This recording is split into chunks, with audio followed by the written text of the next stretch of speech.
Welcome back. I hope you enjoyed your coffee and tea. Earlier in the morning, we heard my colleague, technical partner Seng Chun, that took you through some of the changes to SSQC1 as well as some of the auditing standards in the 500 series. For the next 90 minutes, I wish I have something more interesting to share or to present to you, but unfortunately no. I'm still going to do this more of the same. Okay? I'm going to take you through some more changes, okay, particularly to the remaining SSA 500 series of auditing standards. As Dr. Khan mentioned in his opening speech this morning, these changes are meant to be good for us, the auditors, and the profession. So I suppose we have no choice but to listen to them, okay, despite the fact that all these changes are going to result in really additional work for us in the auditing profession. Okay, this slide here really shows the three revised and redrafted SSAs. Seng Chun shared with us in the morning, okay, the differences between the revised and redrafted SSAs. Essentially, when the ICPAS undertook the Clarity project to redraft all the auditing standards, they made a distinction between those that were just merely redrafted using the new drafting convention to draft all auditing standards, okay, and those where along the redrafting process, they also included new requirements for the audit, for the standards. Okay, so for my session today, I'm going to go through these three revised and redrafted SSAs. Because there are new requirements included in these three standards, I will spend a bit more time on the new requirements or salient features to these standards.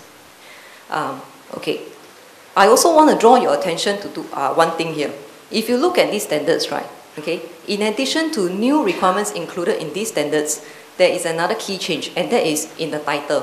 For SSA 540, okay, currently it's known as the Audit of Accounting Estimates. The revised title is very long. Okay, it will be known as Auditing Accounting Estimates, including Fair Value Accounting Estimates and related disclosures. The other one that got its title revised is SSA 580 that deals with management representations. The new title is called Written Representations. So if today, by the end of the presentation, right, you are unable to remember any of the changes that I'm going to tell you about these two standards, at least remember one thing, the title is changed. Okay? So the rest of the changes, you can just go back to the standard and read the standard. Okay? Okay. For the slide here, which I have 4 auditing standards. Okay? First one, SSA 501, that deals with providing guidance to the auditors for specific areas, okay, in terms of the audit of financial statements. 510 deals with the situation when an auditor first take on an audit client. Okay, it provides guidance to the auditor as to what he has to do in terms of him going about gathering audit evidence to support the opening balances. 560 deals with subsequent events. That means those events that happen after the financial reporting date but before the auditor signs off his audit report. What is the auditor supposed to do in respect of such subsequent events? And finally, 570, very important, deals with the assumption of going concern, the use of going concern assumption in the preparation of financial statements. Okay? Now, all these 4 standards are merely redrafted. Okay? So that means, by and large, the guidance that are already contained in each of these existing standards are brought forward to these redrafted standards. Okay? But there are one or two where there was an elevation of the guidance to new requirements under the redrafted standards, which I'll go through in the later part of my presentation today. So I won't spend too much time on these today.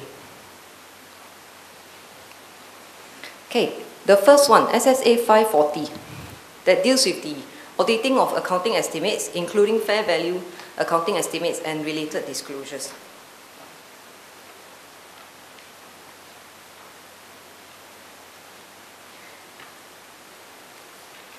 Before I go on to the salient features or the salient changes made to the standard, okay, I want to highlight to you that when this standard becomes effective for December 2010 audits, okay, we need to take note that this standard actually will replace 2 current existing auditing standards.